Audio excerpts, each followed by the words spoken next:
দাবি আদান প্রদান মানে বক্তব্যের আদান প্রদান ছাড়া আর তো বিশেষ কিছু হয়নি, এইটুকুই হয়েছে। ভলেন্টিয়ার সার্ভিসটা তো খুব সন্তোষজনক শব্দ আমাদের জন্য নয়। আমরা সন্তুষ্টি এই শব্দটা আমাদের কাছে এখন আপেক্ষিক।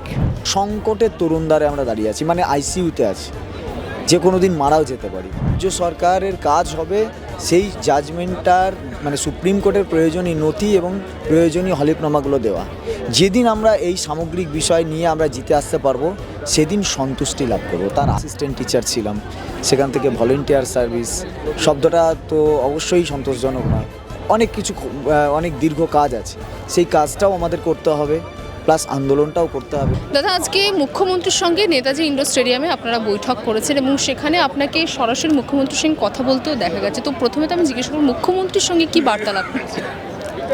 মুখ্যমন্ত্রীর সঙ্গে আমরা বেশ কিছু দাবি তাদের কাছে করেছিলাম, সেই দাবি সম্পর্কে উনি বক্তব্য রেখেছেন, আমরাও আমাদের বক্তব্য রেখেছি। তো এই দাবি আদান প্রদান মানে বক্তব্যের আদান প্রদান ছাড়া আর তো বিশেষ কিছু হয়নি, এইটুকুই হয়েছে। মুখ্যমন্ত্রী আজকে যে মানে সভা শেষে যে মানে বলতে পারি যে যা শেষে যা সামনে এলো, সেখানে কি আপনাদের সভাটা নিয়ে বা বৈঠকটা নিয়ে কি সন্তুষ্ট আছেন? আমরা সন্তুষ্টি এই শব্দটা আমাদের কাছে এখন আপেক্ষিক এবং খুব কম সময়ের জন্য। এই কারণে বলছি, যেহেতু যখন আমার জাজমেন্টটাই সুপ্রিম কোর্টে বিচারাধীন এবং সেই সুপ্রিম কোর্টের হাতেই সব কিছু হবে, রাজ্য সরকারের কাজ হবে সেই জাজমেন্টটার মানে সুপ্রিম কোর্টের প্রয়োজনীয় নথি এবং প্রয়োজনীয় হলফনামাগুলো দেওয়া। যেদিন আমরা এই সামগ্রিক বিষয় নিয়ে আমরা জিতে আসতে পারবো সেদিন সন্তুষ্টি লাভ করবো, তার আগে সন্তুষ্ট। আজকে এসএসসি বা অন্যান্য যে যারা একদম অতপ্রতভাবে এই কেসটির সঙ্গে যুক্ত আছে, তাদের কোনো প্রতিনিধি আজকে উপস্থিত থাকলে বেশি ভালো। হ্যাঁ, ভালো হতো, অবশ্যই ভালো হতো যদি আজকে স্কুল সার্ভিস কমিশনের পক্ষ থেকেও কেউ থাকতো বা আচার্য সদন বা শিক্ষা আধিকারিক যারা আছেন তারা থাকলে ভালো হতো, হতেই পারতো, আরও একটু সাজসজ্জা বাড়তো, এটুকুই, কিন্তু সাজসজ্জাই বর্ষে, তাছাড়া কিছু না।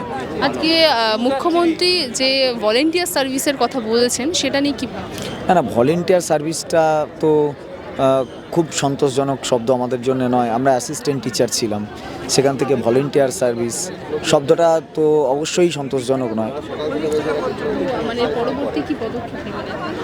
পরবর্তী পদক্ষেপ মানে এই যে 2 মাস সময় যে মুখ্যমন্ত্রী চেয়েছেন রিভিউ পিটিশন নিয়ে অন্যান্য বিভিন্ন বিষয় একসঙ্গে, সেক্ষেত্রে 2 মাস তো আমাদের স্কুল তো চালু আপাতত আছে, স্কুল তো যাওয়ার পাশাপাশি আমাদেরও রিভিউ পিটিশনের ব্যাপার আছে।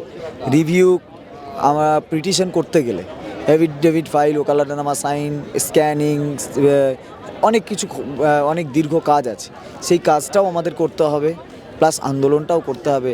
কারণ এই জাজমেন্ট খুব মানে সংকটের তরুণদ্বারে আমরা দাঁড়িয়ে আছি, মানে আইসিইউতে আছি, যে কোনো দিন মারাও যেতে পারি। যদি বেঁচে ফিরি আইসিইউ থেকে তবেই সেটা নবজন্ম, তবেই সেটা পুনর্জন্ম হবে। এই আন্দোলন কি আপনারা এবার কলকাতা থেকে মানে যেমন না, গোটা জেলা ভিত্তিক না, আমরা একটা সিটিং ডেমনস্ট্রেশন চালাতে পারি, জেলা ভিত্তিকও কার্যকলাপ করতে পারি এবং আরও বৃহত্তর কর্মসূচিও নিতে পারি। বাংলা হাটের আরো খবর দেখতে নজর রাখুন। বাংলা খবর মানেই বাংলা হাট।